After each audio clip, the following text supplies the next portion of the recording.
Alright, welcome to Every Song Reviews. Today, we're reviewing The Weeknd, Kissland.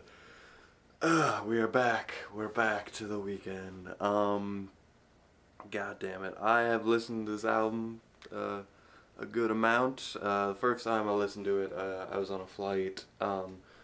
My first flight, actually, but it was on the way back, so it wasn't as cool. But basically, I just listened to the entire album at that point, and, you know, I've been coming back since then, and, this one, I don't think I like Kissland. If I do, it's to a very small extent. Okay, so in this track, let's just start, well, first off, when I was listening to it on the flight with headphones, I was really listening to it. I was taking in all the lyrics. I was trying to just interpret it. I don't think that's what this album is meant for, and, you know, I think it's something to be played like this, where it's like, you know, just playing, not in the background, but just, it's just playing. I'm not, like, 100% focused on it. And to be honest, I think that's a better experience, doing that now. This is Xbox fucking Groove or whatever, and I'm getting used to it, but I like it. You know, we got cool images and shit, and you know I can listen to shit, and it's less clicks than Spotify even, because when I play Spotify on my computer, it's a problem. Well, this has nothing to do with anything professional. First track on here, it's very. Okay, so his vocals have a lot more room. They really do, compared to like some certain songs on Echoes of Silence, and just even like on House of Balloons, where there's a lot of like distortion and just stuff blocking his vocals. Not the case here. The the instrumentals, I should say, are very, very limited. They're almost like non-existent half the time. It's like him singing with certain vocal effects, and that's gonna be throughout the entire album. And Professional, it's an okay song. If anything, it's grown on me, and I think it's alright. I think before I actually hated it a little bit. But you know what? It's grown on me to the point it's like, whatever. It's okay. He sounds so like unenthused. He's just like professional now. And you know, this was supposed to be the first song in his not debut album technically, but his first big debut commercial album with new stuff, you know. So I was a little let down with this. And you know, just the limited instrumental, his vocals are just, you know, just professional. It's kind of just phoning it in. Somebody. And you know, I like his voice, especially by now.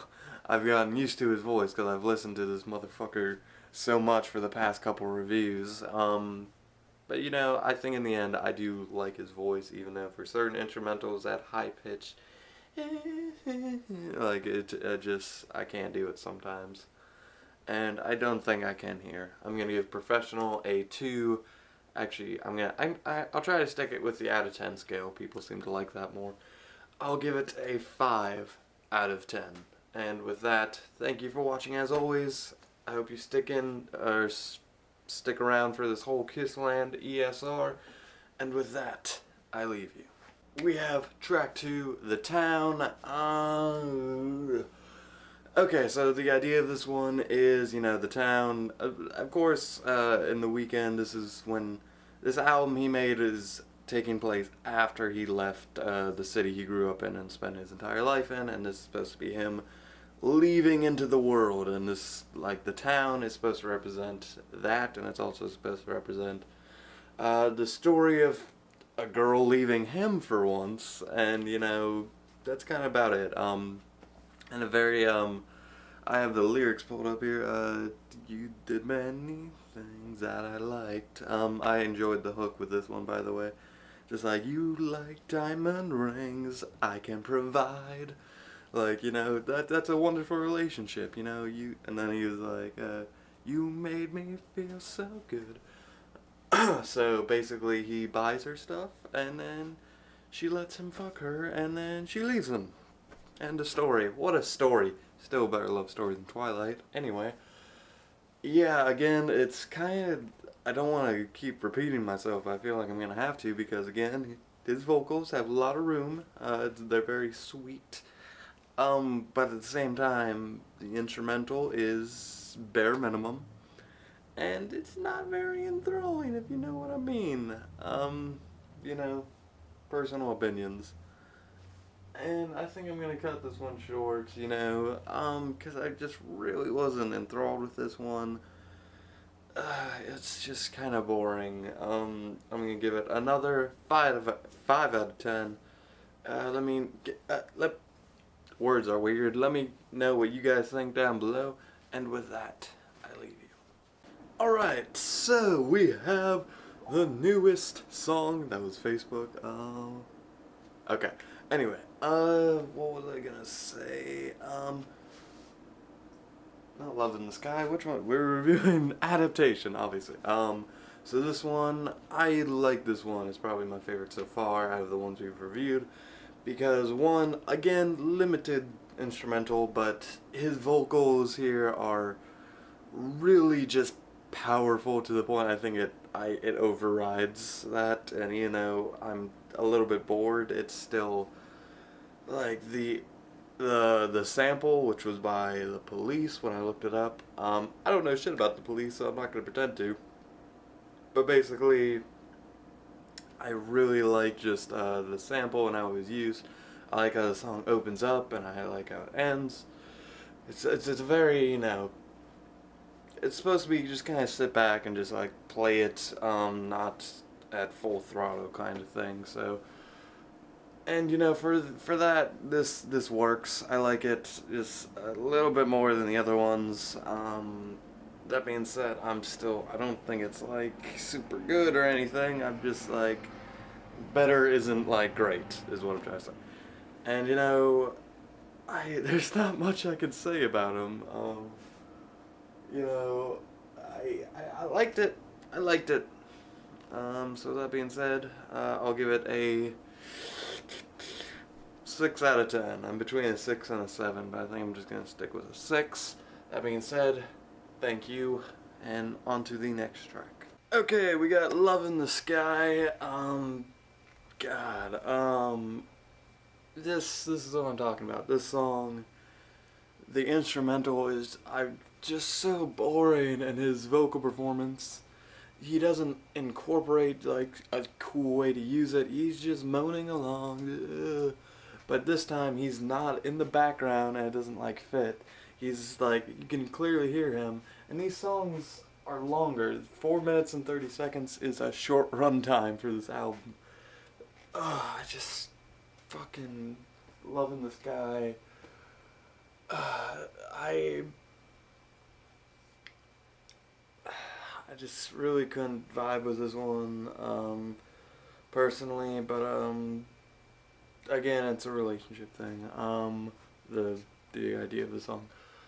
And we'll find love in the sky. I don't think his voice is bad. I really don't. And I was gonna give this a 4 out of 10, but I just fucking really gave up on this one. I'm gonna give Love in the Sky a 3 out of 10. That being said, on to the next one. Belong to the World. Damn, this one, very high production.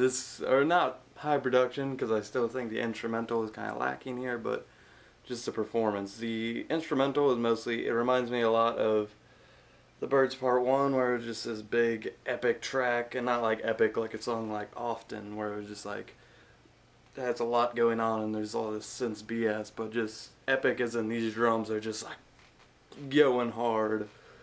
And you know, I always like the epic drum songs. They're always they're always so great. And Belong to the World, it's about the Weeknd, and he's kind of letting go of this girl. They're separating. He says, "You belong to the world." Even though he says, "You're the only one that makes me happy," You're dead inside, I'm dead inside. Wonderful lyrics, very depressing.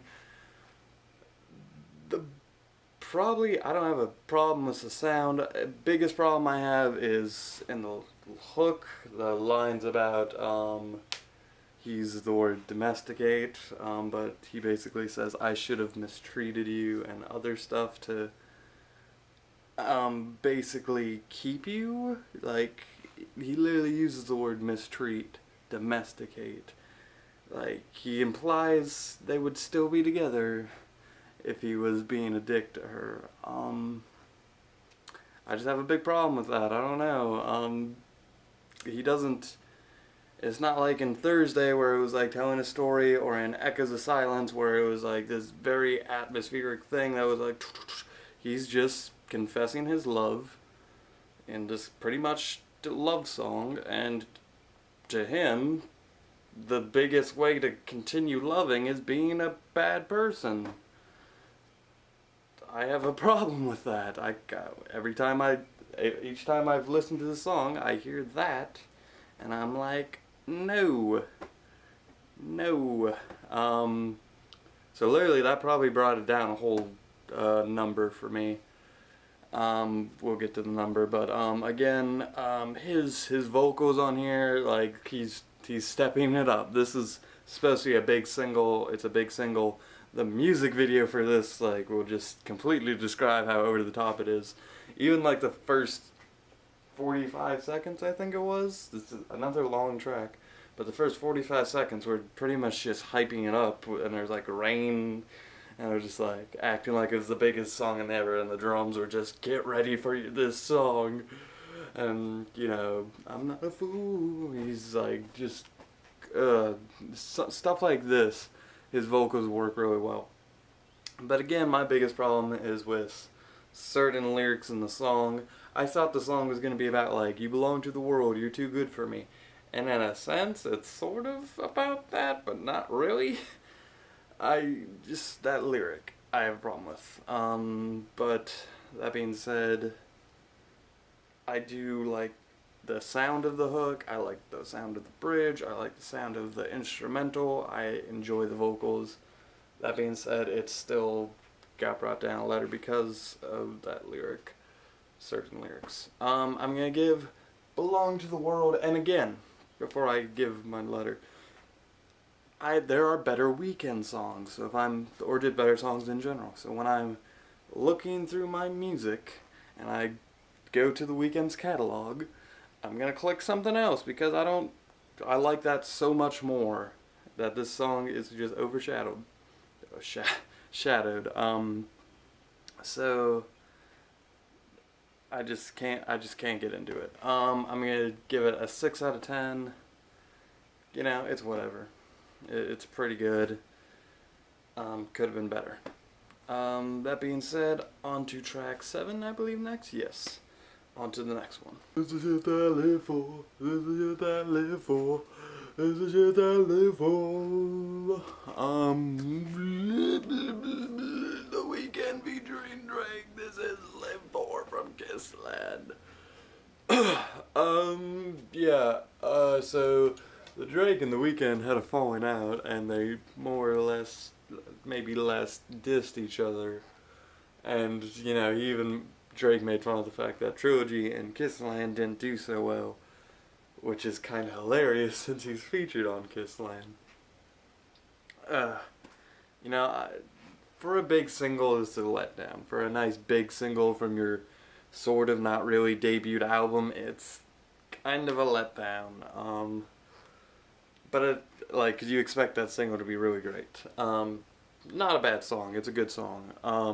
I can vibe with the shortest song on the album, 3 minutes 40 seconds, shortest song, I believe.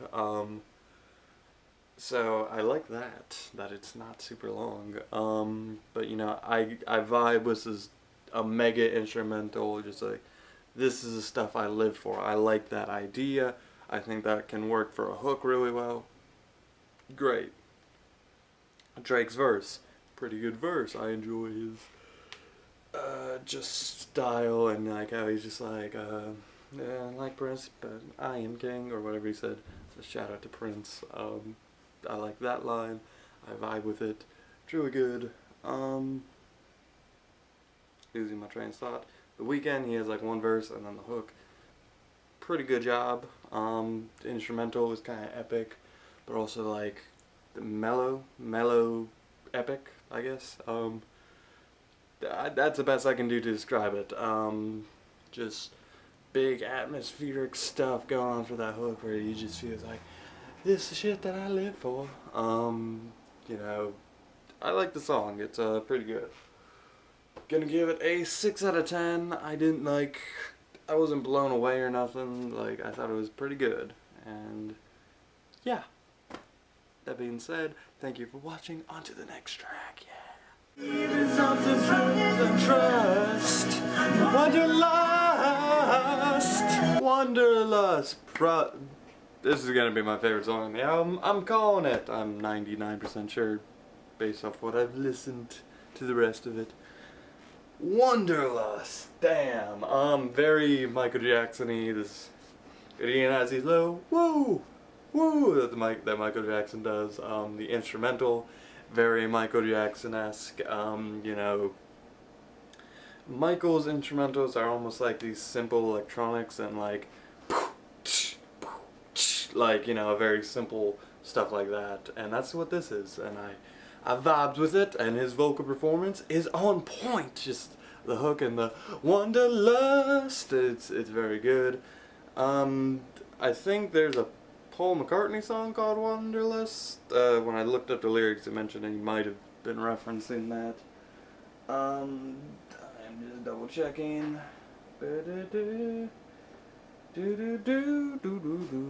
And you know, it's a commentary on love. That's the idea of the song, and I fucks with it. I fucks with it heavy. It's again only 5 minutes compared to the 7-minute songs. Pharrell has a remix for this. I'm not including that in my album review, but I like that version just a little bit more. So if I had to choose a favorite song for the album, it would be the technically not on there Pharrell remix. Very good song though. Wanderlust. I just got the hook stuck in my head now. It's a very good song. I enjoy the hook. I enjoy the instrumental. I enjoy the performance. But at the same time, like if this song was in the place of Can't Feel My Face, I would be saying the stuff I say about Can't Feel My Face. But Can't Feel My Face is better, so I'm like, because this is just a pop song basically. So he started kind of doing that even before Beauty Behind the Madness, or at least he is here. In this whole album, he's kind of just being this pop person, and you know, it's not working like it did in Beauty Behind the Madness. That being said, thank you for watching. As always, on to the next track. I forgot to give a score. 4 out of 5 for Wanderlust. Now on to the next track. Kissland. Track 8 in Kissland. I'm checking the time because I can only keep this up for so long. God damn it, Weeknd, don't. It was like a 7-minute fucking song. Don't you know how many times I have to listen to these songs before I review them? I recommend, because the first time I listened to this album, I was like studying the lyrics, and I was like trying to get like this in-depth thing, and don't look into this album too much. Lyrically, I did like, in this song, he mentions how, don't relate to me, this is nothing, he says, don't relate to me, you can try, something along those lines, and I like that, but the song, about nearly 4 minutes in, kind of changes the beat up a little bit, and like it goes for this almost completely other song, whereas the beginning of the song, it was kind of your usual Weeknd, or kind of your usual Kissland song, and has these little Japanese influence things where it's like, what was the lyric? It was, I have them pulled up. Says, nothing is gonna change my love for you. And it's like, mixed to the point where it sounds like it's Japanese. It's like, nothing can change my love for you. Nothing can change my love for you. And it's a good sound. It actually sounds kind of catchy. That's initially what drew me to this track, but you know, I listening to this a couple of times, you know, I just like the energy I have from Wanderlust and Live For It just kind of fell when I listened to this a couple of times, and I'm just like, oh, okay. It lacks the energy. It shouldn't really be a lead single. He was kind of treating this album like it was another mixtape. It's only 10 songs, like his mixtape. This wasn't. This might as well just have been a mixtape. It really should have. And Beauty Behind the Madness could have been his official first debut, because that honestly would have made more sense. And we have like 2 tracks. We have Pretty, and we have, what was the other one? Pretty and Tears in the Rain. That's what we have left. As for Kissland, I liked it at first. Listening to it enough and, you know, studying the lyrics, I just couldn't anymore. I'm sorry. Gonna give this one a 5 out of 10. It's okay. I'm sorry.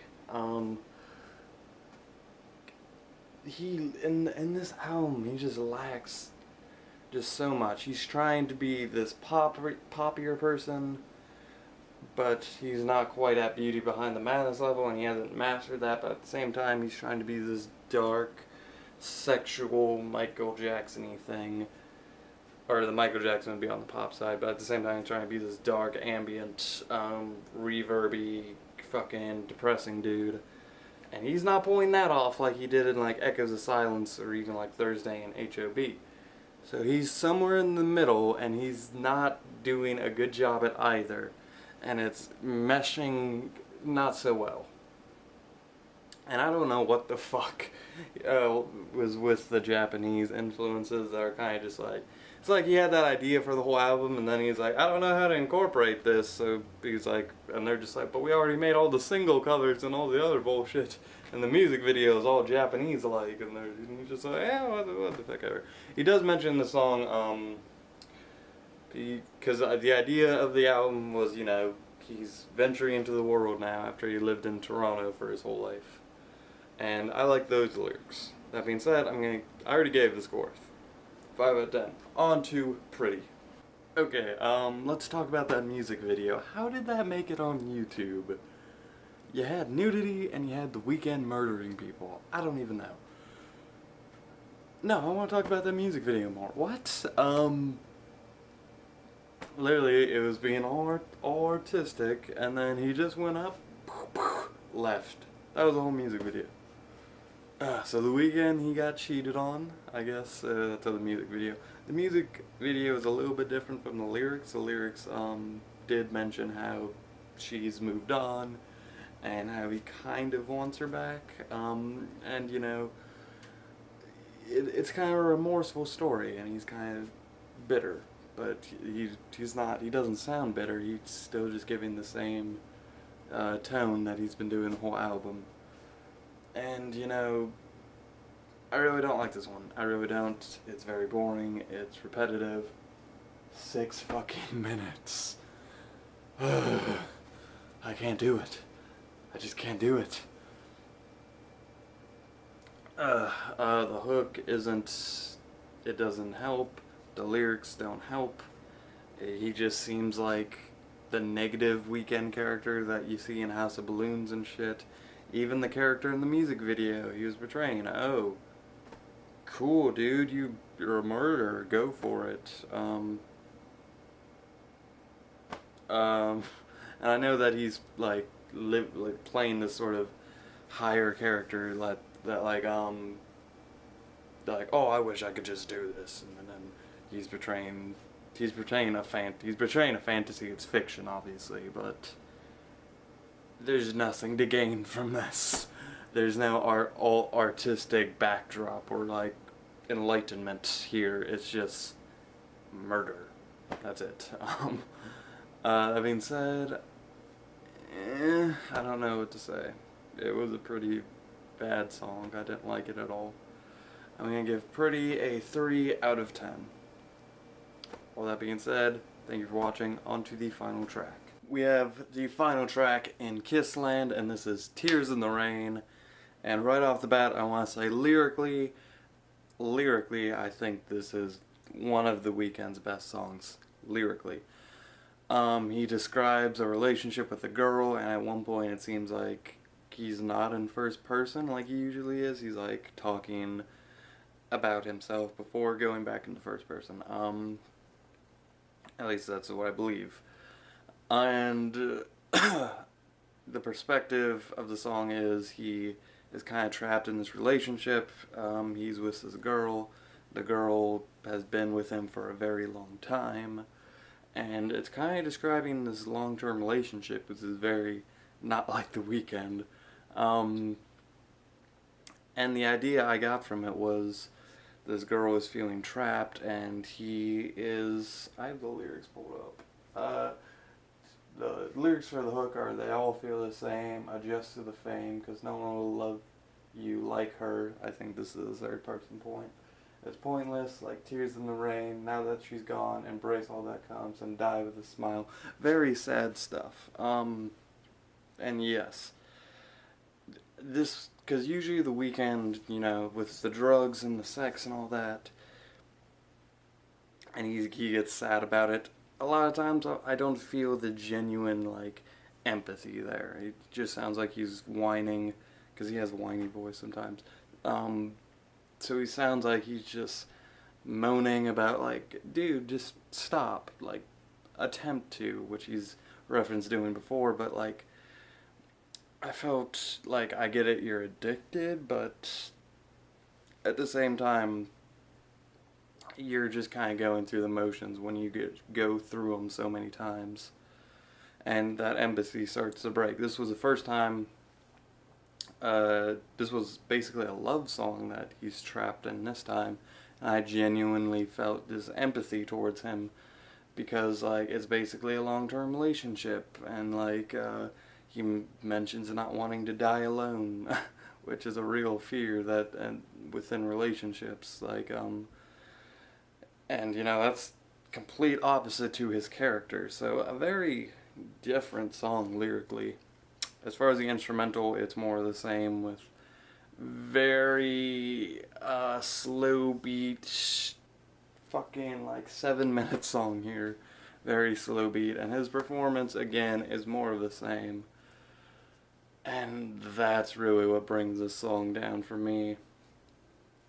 And if the lyrics are great, they're great, but I don't go to the song to listen to the lyrics. I go to the song to listen to the song. I'm not going to be studying the lyrics every time I come to this song. If anything, the bad lyrics they bring them down, because every time I hear the song, I just hear that one line, I'm like, ugh. But with this song, he's not as audible, and like I'm not feeling the lyrics every time I listen to it. And so with this, even though the lyrics are, I think, in this song, very great, the very boring instrumental and the boring vocal performance brings it down. He's kind of doing just, he's sad, he's melancholy. It's taking a long time for this song. And he doesn't use this time to fill in like a bunch of different things. He just goes through the motions. And so this song I'm very, very mixed about. And in the end, I think I'm going to give Tears in the Rain a 5 out of 10. It's okay. And with that, we have concluded Kissland. We have one more album to go before we have finished our Weeknd discography reviews, and we can move on to the next artist. I enjoyed parts of the Kissland. I hated parts. I felt really indifferent about parts, but thank you for watching, as always. If you enjoyed the project, let me know. What are you thinking about it? What are you thinking in general? Let me know. I love you guys. Have a wonderful day, and with that, I leave you.